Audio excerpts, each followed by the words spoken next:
Hi! In front of me is OPPO A16 and today I would like to show you how you can use App Cloner on this smartphone. First of all, go into Settings. Now select App Management and click on App Cloner. Then select one of your available apps, in my case it's only Facebook, and tap on the search bar next to Create App Clone. Then you need to wait a bit.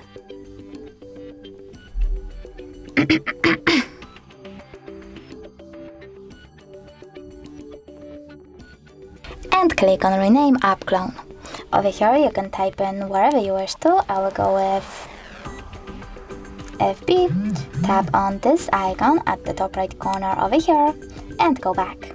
As you can see now, when I type in F, I can see that Facebook was successfully cloned.